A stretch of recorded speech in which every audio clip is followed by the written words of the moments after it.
My name's Chris. And I'm Kristie. This is the Washing Up Podcast, and it's Bread Week. Woo! And didn't the bakers rise to the occasion? Oh, something yeasty. Oh, they really proved themselves tonight. Paul Hollywood's a mafia boss. But I have to say, a few people went awry. Oh no, I'm not joining you. I'm not going to facilitate this. Look, it was a brilliant opening, but just not enough puns. Like, it was Bread Week. It's usually Pun Week. Not enough puns tonight. No, it was Pain Week. What's this in your face? No, what she should have done with the opening is got Noel whacked him in the face with bread. He's like, what was that for? What's on your face? It was pain. So before the credits, you get your little snippets about what's going to go on in each three parts of the episode. Yeah. And you get little snippets. And tonight was possibly my favourite of the little snippets. Rahul. Yes, he is so cool. So how cool is Rahul? When Rahul turned around very calmly and said, "Inside me is like a pressure cooker that could burst any time." And he said it in the most stress-free way humanly possible. It was just incredible. He's like Captain Holt from Brooklyn Nine-Nine. I can't quite tell if he's nervous or excited. Yeah, exactly. Under stress. I want to see him wearing happy. I want to see him wearing some of Holt's Caribbean tops. That's what, DTF down to Fiesta. That's the next thing I want to see. Big pineapple, yeah. Pink G-string saying slut. Exactly. Now, we had a couple of things that we have to talk about before we even get into the episode. First of all, the number of people tonight that said or goaded into saying bread's my thing. I know. Terry offered it up. Kim Joy just started with it. Yeah. Terry did it after Paul pushed him a little bit. And he's like, this is my week. And it's like, no, and Terry, no. And 3 or 4 other people all went, But to be fair, when Terry said it's my week, Terry said, I thought there were a lot of things that were my thing, and it turns out they haven't been. So Terry kind of got it a little bit. The other thing is there's 2 fashion elements we have to start with. There's a good and I'm not going to say bad. I'm going to say not so good. Unnecessary. All right. Noel's jumper is life. It's life. Karen's beret. Yeah. What the fuck? Unnecessary. It wasn't needed. And that's, get it? Because it's Bread Week. It wasn't needed. I know. It was just.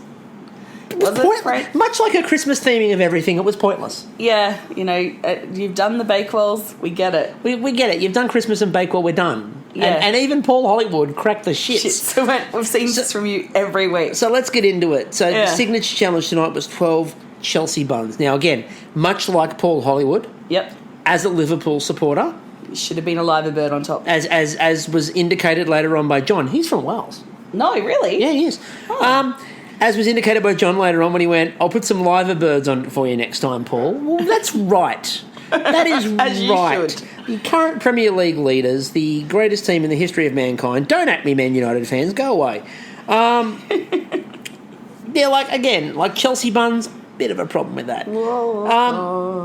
Now, I liked at the start... Thank you, I appreciate that. I liked at the start that Ruby decided to do something that is not common nowadays. Ruby stood up for bread.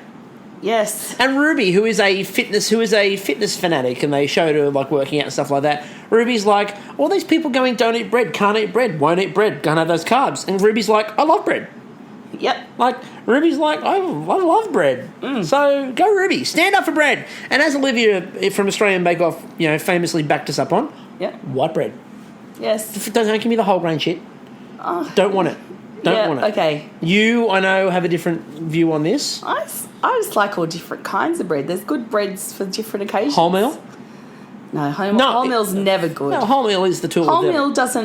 Wholemeal exists to balance out the awesomeness of white bread. Wholemeal exists to sponge up liquids that you've dropped. Wholemeal isn't any healthier than white bread overall. And it's far less delicious. And I don't know what fucking crock of shit you can use it as a scourer. You know what it's great for? Crumbs. No, it's not even good for crumbs. No, it's crummy for crumbs. So Karen also then gave us what I referred to as the rub in the butter song. With the beret, it was weird. It sounds like the latest internet sensation, you know, like it was, there's Baby Shark. There's rub in the butter. So let's go through what they all made. So we'll sort of talk through it as we go. Now, Anthony made the decadent breakfast Chelsea buns. And I loved the little, like clip of him and his partner. It was so lovely. I got Anthony tonight and I fell in love with him. You got Anthony just in time for him to leave you. It's like, fuck! Anthony also seemed to have a bit of a weird hallucination halfway through describing the dish. Because he's like, breakfast, and you get the breakfast and you get the pancakes and you get the... And he sort of just looked off into the middle distance and started, like, eating food. And the sauce did contain booze, though. So maybe he was just tanked. Just been having a few... It's the only thing. Bacon. It's the only thing I could really think of. One for the bun. One for the bun. For me. One for the bun. Two for me. Three for me. me. Now, Bryony talked about she 4. made balsamic strawberry Chelsea buns. And she had a variety of balsamic. I want to know if Bryony has mistaken balsamic vinegar and red wine. And or maybe she's hung on to it. She loves her wine so much she hangs on to it till it turns into balsamic maybe vinegar. That's it. Well, I did actually ask the question on Twitter because she pointed out that her and her husband on their honeymoon had these strawberries in balsamic. And I tweeted and said, Are you sure that it was balsamic vinegar? Are you sure there was no booze involved? And her response, she responded to me, and her response was, yeah, no, definitely balsamic vinegar. But she had different ages. Yeah. She had this one's a 12 years, this one's a 25 year. I'm like, are you sure it's not Merlot? She's a balsamic connoisseur. Like, her cellar. Her cellar is all balsamic. She's got a cellar of balsamic, and in the cupboard is just a whole pile of wine. Her child's there going, where's Mummy? Oh, she's in the vinegar cellar.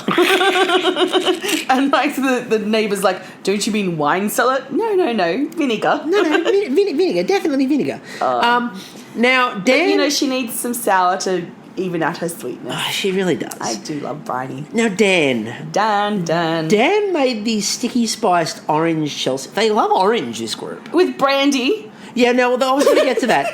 So Dan used a phrase that, of course, I took off I'm sure Child Services will be in contact. I took off the game card this week, the drinking game. And by the way, we hit all bar one. I changed it up. We still hit all bar one. But Dan said, my kids like them, so that's got to be something. And then they pointed out that it was packed with brandy-soaked sultanas. No wonder the kids like this. Is that so he just like feeds them to the kids so he and his partner can have some daddy time? Is that is that feeding it to the kids or the penis that he was holding in the other? No, this is getting all kinds of wrong as we're talking about. He's the one who designed a cake of him with a penis. Big pink wiggly penis. Yeah, apparently. I'm sure I bought one of those from a special shop in the olden days. And again, another reminder at this point in time that John decided that he was going to make Cardiff City versus Chelsea buns because John's from Wales. I'm really glad he disclosed that. I'd have had no idea. Oh, by the way, if you had done the John's from Wales part of the drinking game, the first challenge you would have been a little bit tipsy. By the time the final challenge finished, you were smashed. Yep. Now, Paul came over to him at this point and looked at him and went, you've put marshmallow on top? And John just went, yeah, and there was this long pause. Prue. And then Prue the line of the night just goes, that sounds really disgusting. Tell us what you really think, Prue. Don't hold back. Prue is so comfortable in there now. She's the tent's her home. Tonight was the first real, this is Prue's house. Yep. And there were a couple of moments. Whose house? Prue's house. Say what? But Prue, yeah, this was a night where Prue just went, fuck it. My place, it's my mine rules. now. It's mine now. Karen. So she went with Bakewell. She went with what she called the Peak District Christmas Chelsea buns. And as we said the other day, it just sounds like the sort of thing you would buy in the Peak District sort of gift shop. Yep. Now, she went with Christmas and she went with Bakewell, and I thought Hollywood was going to throw them at her. Yep. And she turned around and go, I've always been a bit garish. Now, What? I mean, she then added gold spray on top of it. I honestly would hate to be her friends. Like, the clip with her at home, and there they are all having to put this horrible lampshade or horrible material to an old lampshade. And I'm just horrible. Like, most people invite you around for some dinner, maybe some afternoon tea. No, she's got you hot gluing shit material to a lampshade. Like, she's like, I'm baking, and like, brilliant. And she's like, ta-da, I tricked you. I also missed out a key line from John, which I think everybody missed. Yeah. Because I didn't see it pop up on social media. Mm-hmm. But they were chopping up all the stuff, and most of them are dicing, and John had his machine. Yeah. And John said, everyone likes my chopper. Now, I don't know I think that's a Welsh euphemism. I don't know how au fait everyone is with British slang. But chopper means penis. Not joking. Chopper means penis. As Tony Martin used to point out when he was a typographer back in New Zealand, his supervisor was from Yorkshire, and there was a TV show called Chopper Squad. And he used to talk about the idea. It was from Glasgow. And he's from Glasgow, and he said, Chopper Squad. What is this? A bunch of guys running around with their dicks hanging out. So, like John, the way that John just casually went, everyone likes my chopper. I'm sure they do, John. I'm sure it's a mighty fine chopper. You know why? Why? It's a Welsh chopper. He popped on his bench and used it. Kim Joy went with the most intriguing. His chopper on the bench. Kim Joy came really close to getting us the Grand Slam on the card. Yeah. It wasn't that her flavour profile was unusual. No. It was her technique that was unusual. Yes, she made a little roux. So she made a pistachio and cardamom tangzhong, which is done with a roux, and it's fed through gradually as it goes through. That was close to the Grand Slam. I almost gave it as a Grand Slam. It is a bit bold to do that for Paul Hollywood in a bread challenge. But I think it was smart because she's showing that she's got some different techniques and she's going to do it her way. And it's not something I think she whipped out just because she could. No. Honestly, this is her type of baking, so it works for her. Oh, that was hilarious when she then started talking to the camera about it's nice to be able to teach Paul Hollywood something, and then looking over her shoulder and he's glaring. Speaking of things that got people drunk pretty quickly, the Paul Hollywood lurking at the bench. You'd almost think I know what Bread Week provides. Manon. Now, we've got to talk, Manon. Apricot, cranberry and marzipan chai Chelsea buns. Oh, I thought you were going to talk about her and her single white female, flatmate. No, I was going to in a minute. So I have to point out that adding chai to the bread is like half a step from matcha again, and you've done this once. Although we will get to the most disturbing use of matcha ever a bit later. I just feel that your love of coffee is coming through in your distaste for tea and baking. Maybe. I don't mind. If she added coffee to it, would you be like... Well, Karen added coffee later on. It didn't help. Now, I also liked Paul and Manon disagreeing about the ease of finding good bread in London. Yeah. When Manon's like...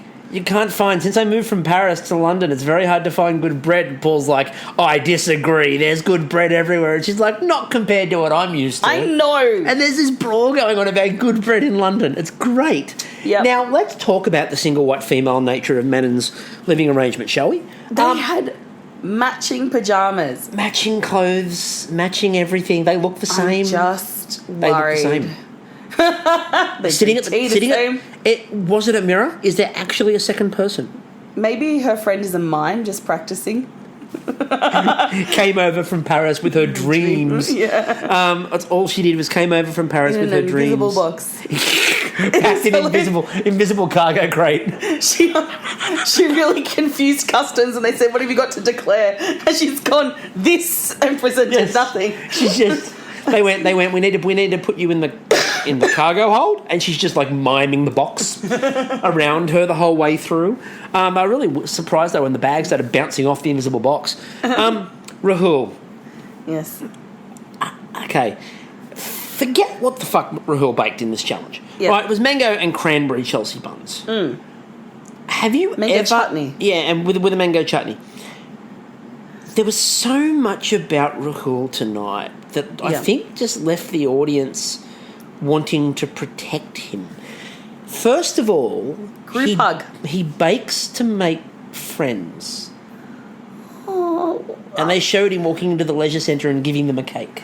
Aww. It's lovely. And you want to just protect him. And then later on, he apologised for throwing too much fruit on top of the cake. And he spent the whole night unsure of himself and apologising and even going, I'm a star baker, but that means nothing because, like, I'm not sure that I've earned it. It's like, I've never seen someone so skilled who seems to have such a lack of self-confidence. And it just makes me really feel things. I'm like, what the fuck has this awesome guy been through that he is on a show where he's clearly got talent? I mean, first of all, he got into the tent. Secondly, he's killing it. Oh, yeah. And he's apologising for his... He's apologising for being there, which he shouldn't be doing. Yeah, he's just such a beautiful, sensitive soul. He's amazing. And his baking ability, and we'll talk about it when we get to the final challenge. I just want to put pain on the face of people who fucked with him in the past. Yeah, good. Yeah. And we don't mean actual bread, we mean real pain. Both. I will pain them with pain. Ruby. Big, sharp, pointy pains, just baguettes to the eyes. Now I have to admit... Cob lobbing. Lobbing cobs. You don't want to waste cob. Shows you how riled up that I'll waste a cob. I have to admit... Cob loaf for the win. I have to admit, I've warmed to Ruby in a way I didn't think was humanly possible. I love Ruby. She was a slow burn for me tonight. So just awesome. Fucking her and Noel are great. Hilarious. She made the Chelsea buns with dates, almonds, and raisins. She's absolutely hilarious for a start. There was also a moment where she was watching a couple of other people bake and she was spinning dough around on a finger. And it fell. And it just flew off a finger. She was just watching Dan. Yeah. And it just flew off a finger. It was brilliant. That's right. Dan was like trying to scoop up his sticky bun dough. And then there was Terry. Everyone loves Terry. Oh, Tez. Now... The stash. Terry the Tash. The tangy, on Twitter. Tangy citrus sticky Chelsea buns. Just need a chocolate. Choc orange. There's so much orange in this tent already. Yeah. Like, and I know it could be Terry's. Yeah. I know. But I like the idea that's going to do when he leaves. Now, they pointed out again that he's a gardener, a potter, a painter. He's probably a candlestick maker as well. No, he also made his own lemon, like preserved lemon. Yeah, brought his own preserved lemons in later on as well. Like, what else does this man do? Like, seriously? I think it's more what doesn't he do? I know. And he was goaded into saying this could be my week, but he was goaded into that by Paul, so it's forgiven. Still worried me. I'm like, no. Well, it worried me when he realised that he forgot to add the brown sugar. And then unfurled his rolls. Yeah. And put it in. I'm like, oh, God, that's going to go really badly. And it didn't. It didn't. It just affected his filling because then the fruit wasn't even. Yeah, but they loved it still. So you got to give him credit. It worked. Well done, absolutely Tez. Worked. Now, Manon also had one of my favourite phrases again to go along with the defence of bread by Ruby.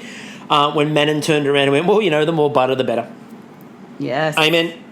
And they were really light on the obvious innuendos. But the one, they gave Noel all the stuff that sounded a little bit dirty. It was like when he said, we're talking about the buns, and he's like, if they don't prove their buns long enough, they'll be too tight, and they won't tear like Paul wants. I would have thought if the buns were too tight... And they tore. They're going to tear. Yeah. They're going to tear quite badly. But on the good news... And that's not good for anyone. But on the good news... That's an emergency trip but there. On the good side, though... Yeah. Manon did say, the more butter, the better. So, You've got to grease it up if they're tight buns. Bring me the butter stick. Last time you were in Paris, anybody? Anyway, so in the judging... Anthony, they said that it looked impressive, but it was overbaked. Too dry. Aww. The flavour is good, but it was dry. It was really dry. It was to which the point Noel had to say, stop saying dry. They could have said, these buns are so dry, it's almost a Chardonnay. Or these buns are so dry, you should put some lube on them. Oh, anyway, Bryony. To help them go down. They said that it looked pretty, but it exploded a bit. They did. They really went... And they mentioned that before when Rahul was like, he had his ready to go. And I think it was Dan walked over and said, have you ever had that thing happen well at the middle explodes up? And he went, don't say that to me now. And it happened to Bryony. Dan's, they said, were even, a good colour. They were so delicious that Dan got a handshake. I know. And at that point, I'm like, ooh, we have a star maker contender. Now, John, Paul was impressed with the overall look, but it was overbaked. The flavour wasn't too bad. And as he pointed out, I'm not a Chelsea fan. Don't put Chelsea down there. But at least we found out he's from Wales. Really? Yeah. John's from Wales. Shit, when did that happen? Oh, when he was born in Wales. Fuck, I didn't know that. Yeah. Karen, they said that it looked good and the flavour was good, but do not do this again. And never wear a beret. Don't wear a beret. It wasn't even a raspberry beret. It was like a pinkish one. It wasn't quite raspberry, though. Kim Joy, they said they looked like they were even. It was a good colour. Delicate dough, so that technique worked a treat. Yep. Paul said the flavour was good, but Prue wanted the flavour to be a bit stronger. Yep. Said it was a bit too weak. Delicate. And it was pistachio and cardamom. You expect the cardamom to be quite strong. Cardamom. Yeah, exactly. Cardamom, as you said. Manon made hers into heart shapes. She did say when she took it out of the oven, she went, it's probably a bit overbaked, and sure enough, it was a bit overbaked. The flavour was great, though. The dough structure, they said, was really good, too. They said, Paul said, if you'd taken that out a little bit earlier, you would have been good. 6 minutes, and then she did a funny-looking face. Rahul, they said, it looked great. The flavour was delicious. And the mango chutney was inspired. Baked to perfection, and he kept on apologising for throwing more fruit on top. Oh. Ruby, they said that there was just not enough sugar in the dough. Yeah. But that was it. Yeah. And that happened a few times tonight, actually, with a few people where they said, you needed some sugar. You didn't have sugar in there. Well, Ruby also didn't put sugar in her showstopper. Yeah, well, Ruby had, I thought it was Manon with the showstopper, but Ruby didn't have sugar in the dough because she used carrot.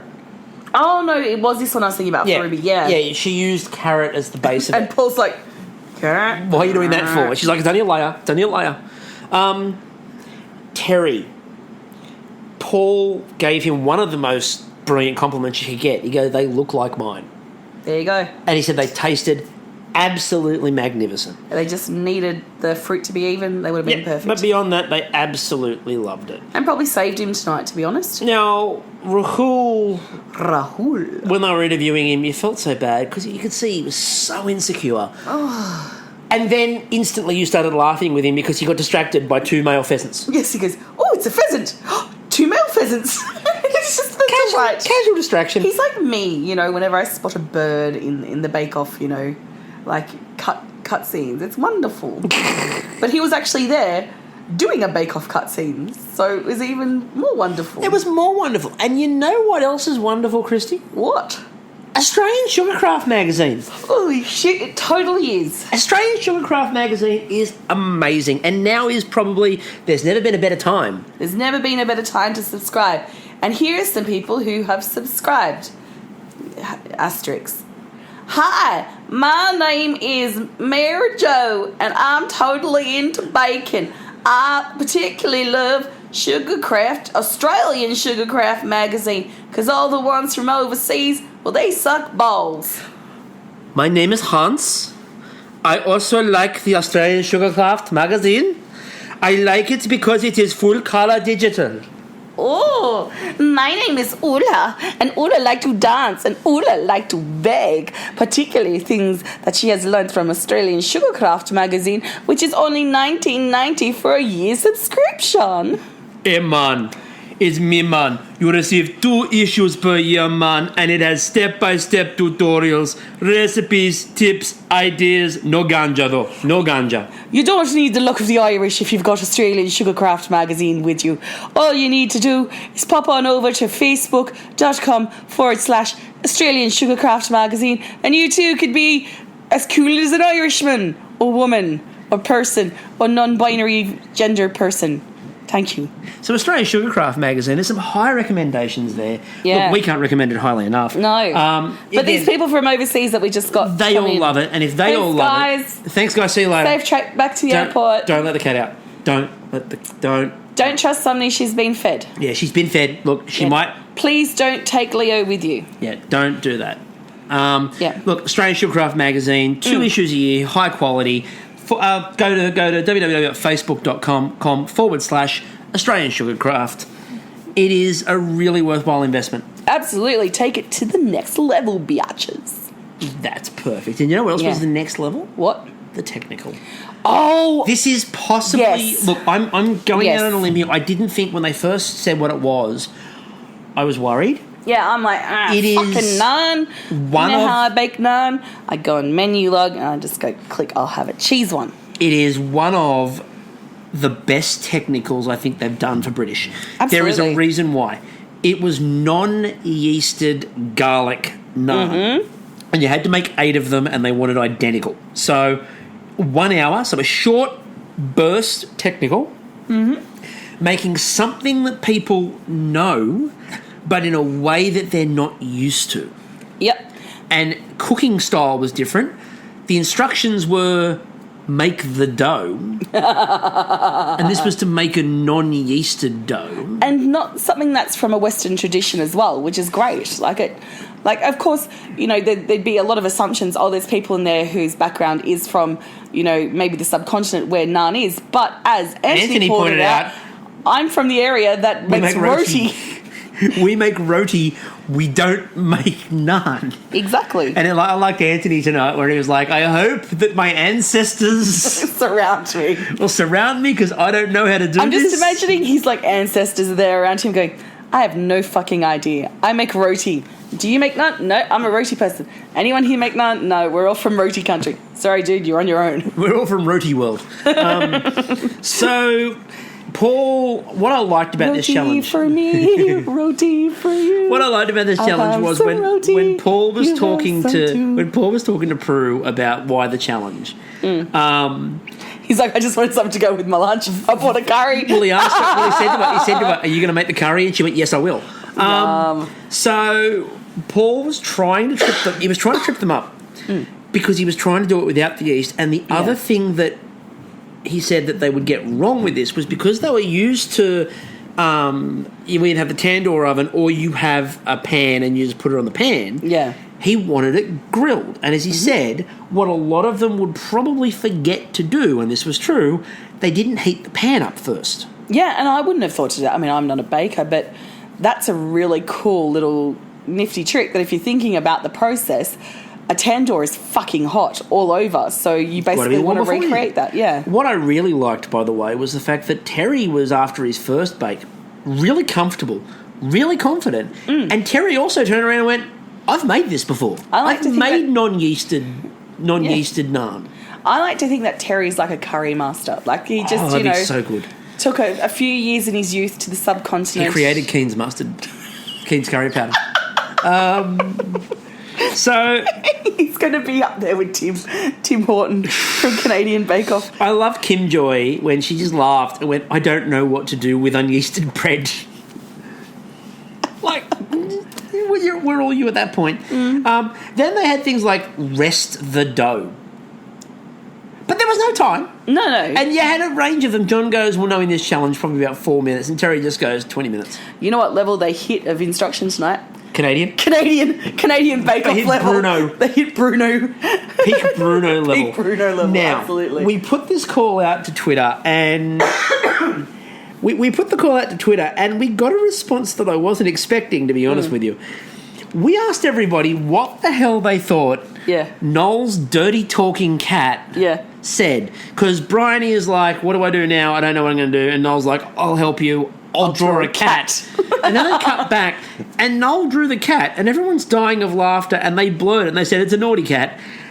And there's the cat and there's a speech bubble with just blurred. Yep. And we were like, anyone got any predictions as to what it might possibly say? I thought it said, look at my delight. Oh, I'm a delightful pussy. I thought something like that. I thought it might be a pussy pun. Yeah. But it was very short. I'm like, what on earth could it say? Yeah. Well, don't say we don't do investigative journalism here. There's one thing we're known tweeting for. at Bryony. If there's one thing we're known for, it's investigative journalism. Absolutely. Hardcore. It's like watching fucking a current affair before it was shit. It's like 60 Minutes. I'm not Peter Harvey. I'm Yana Went speaking like a man. Why is Yana Went speaking like Jim Whaley? Jim Whaley was never on 60 Minutes, though. Oh. Why? Anyway, so more importantly... Yes. Kristie asked Bryony what it said. I got a delightful answer back. Thank you so much, Bryony. She's gone, it said F at exclamation mark K. So we know it said fuck. Simple. Effective. But effective. Yes. Now, I also liked part of my Noel and Ruby... I love those two. Yes. Was where Ruby turned around and said, I hope you've done a lot of curries and stuff like that, because I don't eat a lot of Indian. I don't eat Indian. I've never ordered Indian. I've never had naan before. And she said, was trying to get Noel to describe naan. And it was the way that Noel described it, kind of like a baggy skull.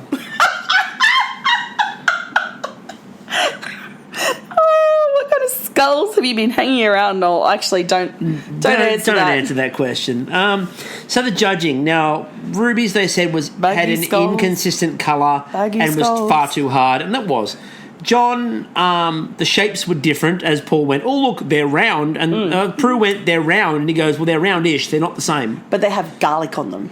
But the garlic was heavy. Yep. Manon, the same shape, which was good, but very overbaked. Is Manon. Anthony, strong colours, which was code for overcooked. Some were overbaked, some were underbaked, and in one challenge, Anthony wiped out somebody in the same episode will over and underbake.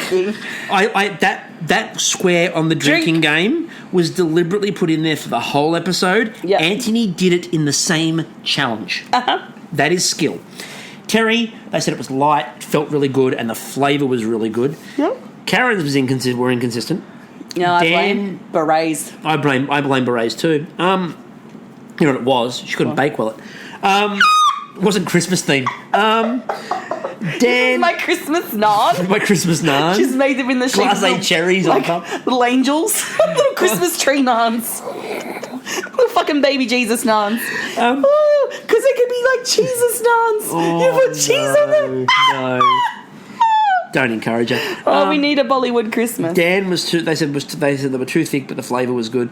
Rahul, they said the flavour was good, but it was slightly under. Kim Joy's again were inconsistent, and poor Bryony, the flavour was good, but they were too thick and they were inconsistent. Half of them were raw.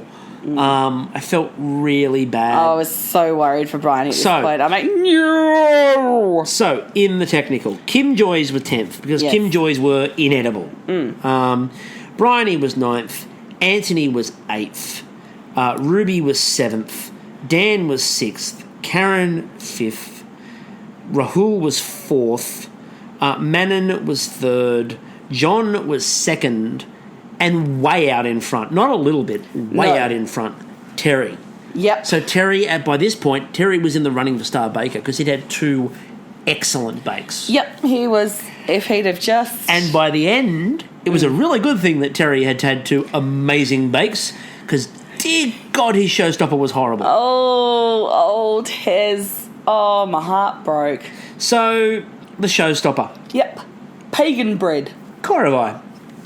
So Korovai is Eastern European. I did a bit of reading on it, like everyone did when they went, what the fuck's Korovai? Yes. Did a bit of reading. It's got pagan links to it. Yeah, so there's a lot of, like, sympathetic magic in there. You know, they've got this bread, which has got a lot of wheat motifs on it. The birds representing family and friends, which is usually, you know, like birds can represent spirit and all this kind of stuff. Anyway, and, like, even how it's made, like the joining of 2...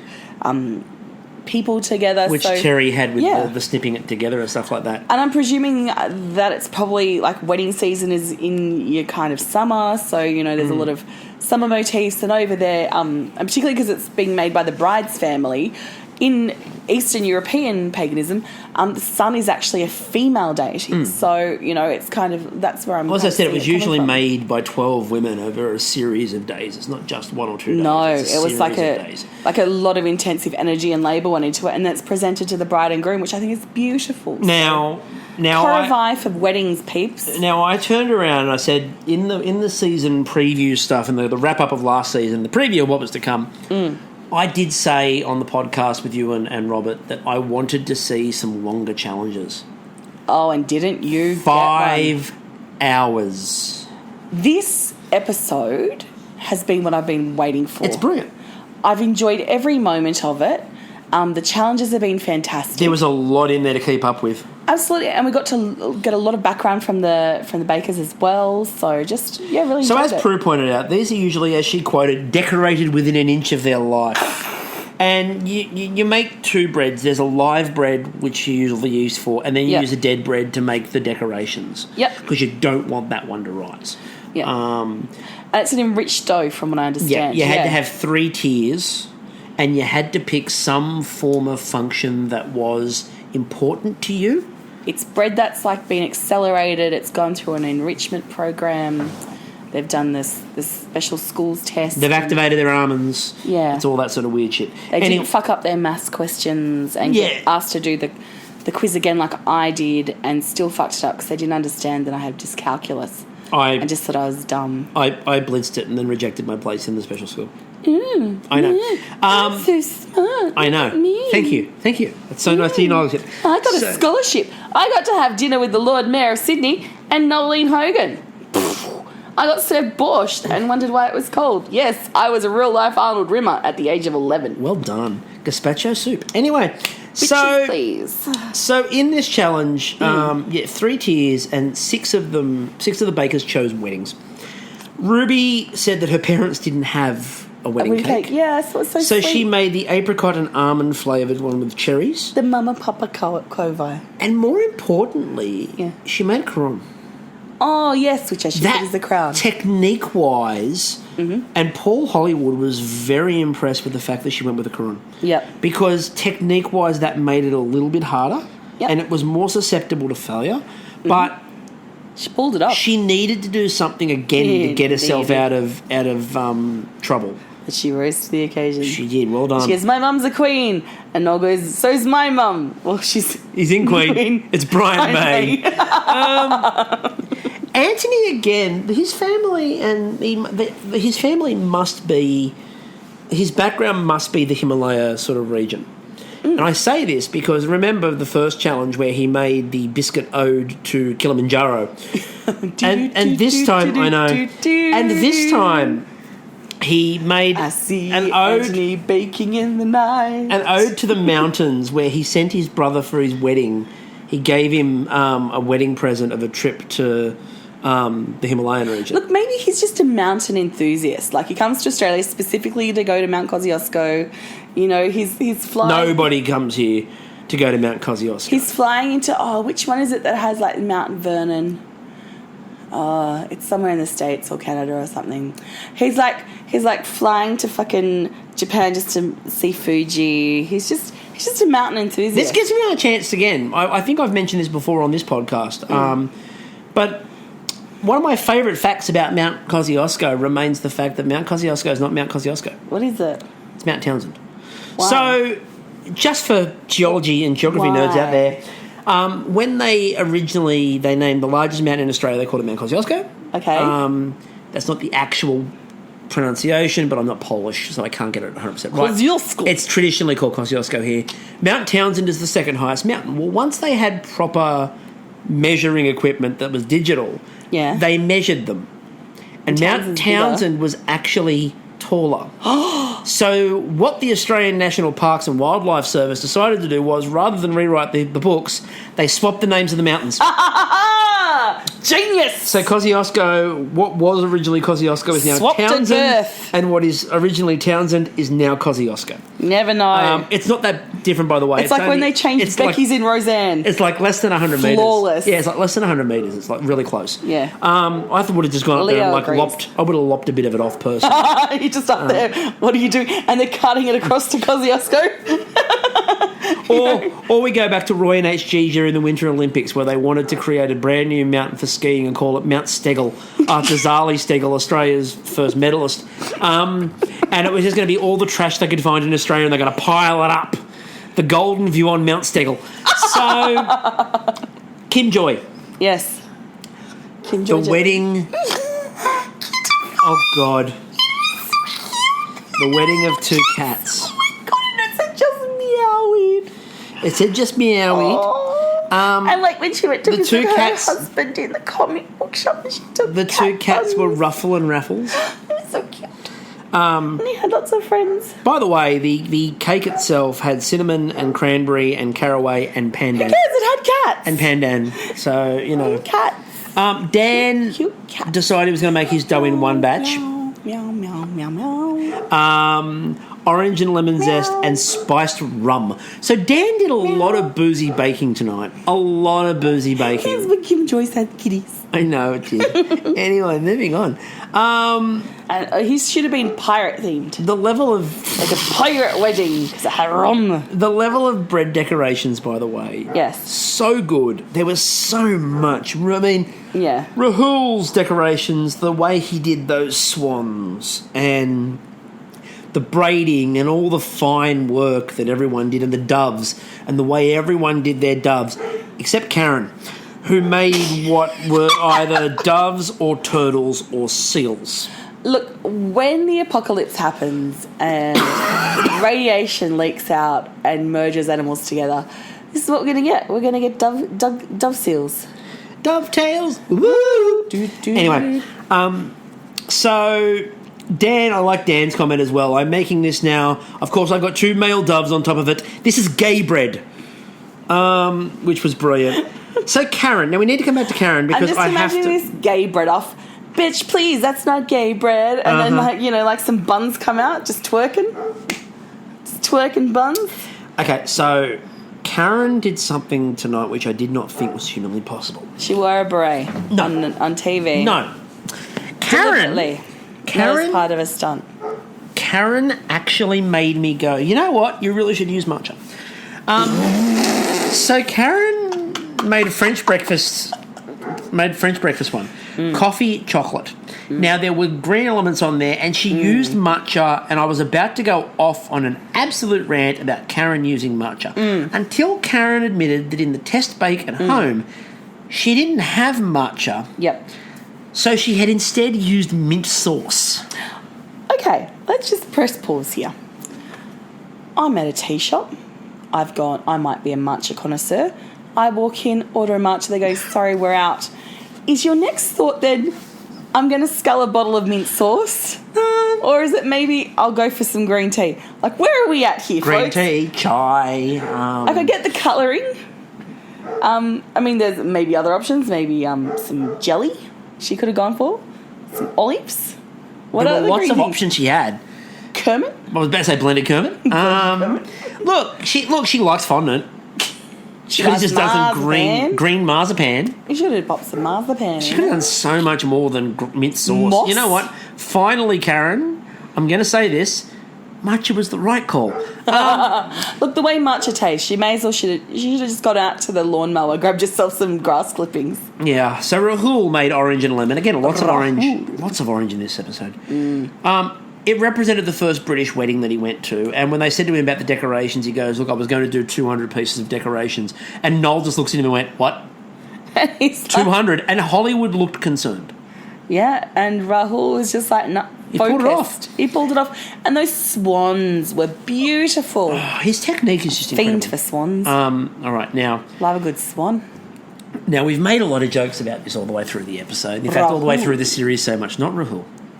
I'm just saying the name. Made a lot of jokes all the way through the episode and the series, indeed. And I thought we had it out of Wales. I thought we had it out of the way in the first challenge. Until John decided to just fucking do an ode to Wales. He had a flag. It had leeks. He had leeks. He had a topper, which was the Welsh flag. He had a Welsh flag around it. Exactly. He had Welsh tea. He had all the chopped dried fruit. Again, the fucking flag was draped around it. Austin pointed out he missed a trick. Why didn't he make a 3D dragon? Yeah. He should have done a 3D dragon. Yeah. And look, if you're going to go all out, John, go all out. And You're going to go Welsh? You know what it would have done, though? What? Would have been far more gentle on top of the cake than the fucking fruit cake he put on top. Which I maintain meant that cake was a real ode to Wales in that it was an ode to the Welsh pits. Because by the time he put the heavy cakes on top of the light one that was still warm, it just sank. P.S. John's from Wales. He's from I don't know if we've ever... Speaking Welsh. I don't know if we've ever hit an element of a baker as hard as John has gone in on the Welsh thing. Like, he's really gone in on it hard. But you have other people from different areas come in. They might share a little bit of it. They don't go in this hard. No. Next week, he's just going to come in wearing a Welsh suit with one of the big Welsh hats you'd find at rugby. And face paint. Yeah, just singing Catatonia songs.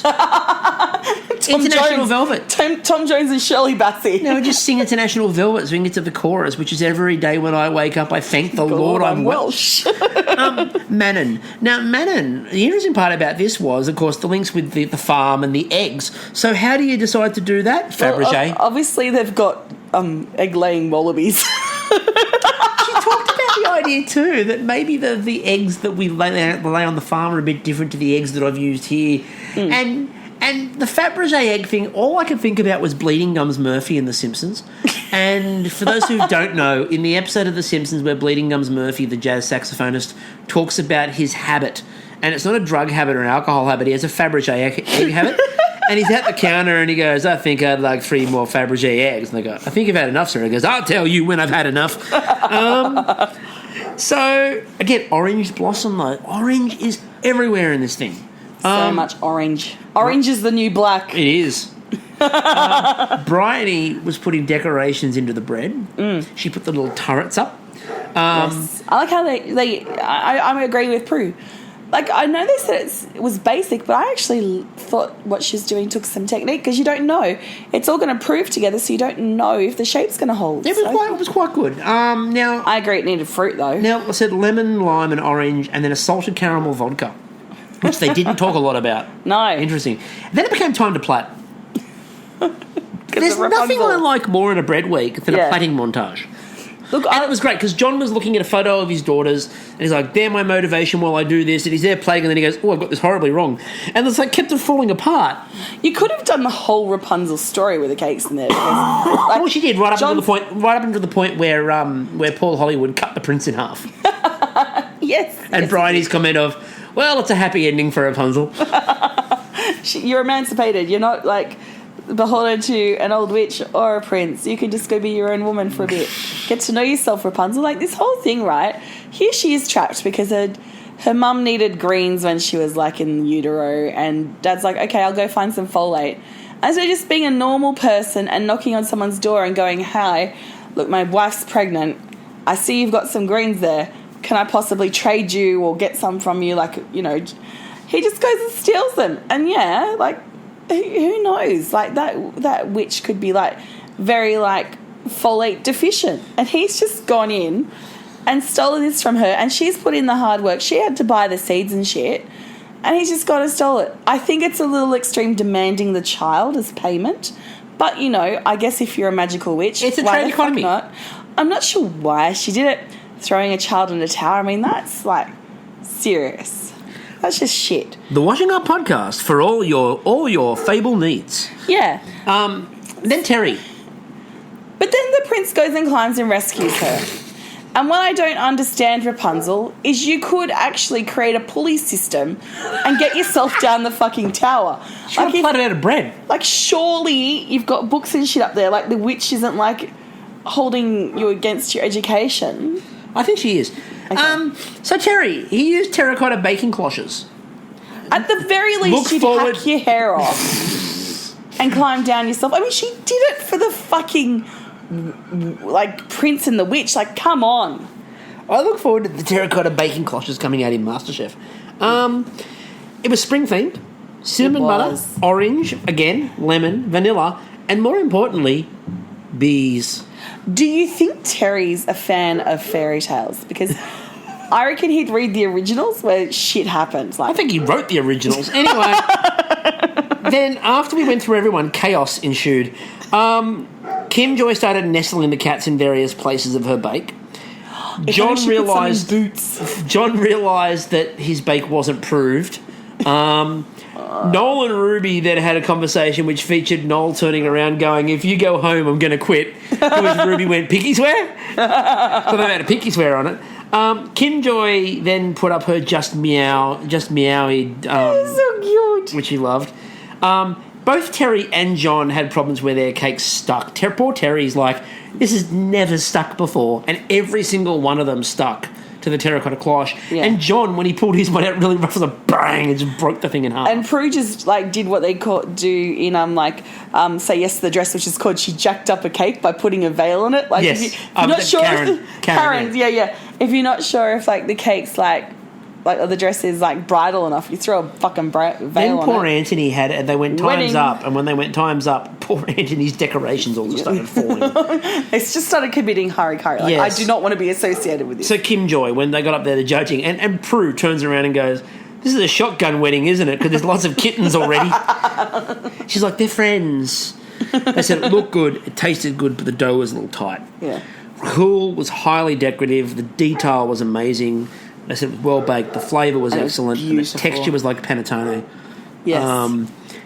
They referred to Rahul Could have as also been used as kebab cut. Yeah. They referred to Rahul as a little genius. Yes. Dan was simple and effective. The decoration was exquisite. Yeah. The texture was great. It was beautifully baked, but they said it needed an extra flavour, Yes. which is fair enough. Ruby, the detail was spectacular. Paul referred to it as perfection, Yes. and the flavour was just stunning. It looked so pretty. Oh, it's amazing. And looked delicious. If only she could do this consistently over 3 challenges. Come on, Rubes. Ruby. John, Bake consistently. who is from Wales, they said it was colourful but clumsy, which kind of sums up much of his time so far. Yeah. Heavy bread on top of warm bread does lead to a collapse. Too much fruit and But too heavy. everyone likes his chopper. Yeah, everyone likes his chopper. Everyone likes the Welsh chopper. Karen, they said the decoration looked lovely, Big Welsh chopper. but the bread was doughy and it was underproved. And Karen goes, "It's a showstopper on the outside," and Prue goes, "It's just a stopper in the middle." Anthony's, they said it looked very dark. That could have been the chocolate. Yeah. It wasn't. It was underproved. It was underbaked. The flavour was good, but it was underproved and overbaked. Sorry, the dough was really heavy. And it was drier than the Murray-Darling system. It was. Terry, they said you couldn't see the bread. Yep. When you could see the bread, it was underproved, and when they said underproved, it was really underbaked. Like, Paul's got like lumps of dough in his hand. And he's like, "How long did you prove the second proof?" It was like 15 it was minutes. 30 minutes and 15 minutes, and Paul's like, "It should have been 2 hours." Yeah. And you can just see Terry going, "Oops." Whoa. Manon, the decoration, again, her decoration's really good. Yes. But the orange, as Prue called it, was like bath bubbles. And She'd taken inspo literally And again, from Kim Joy the week before. needed salt. So Yeah. again, salt, sugar in the first challenge for Ruby, salt in the second one for Manon.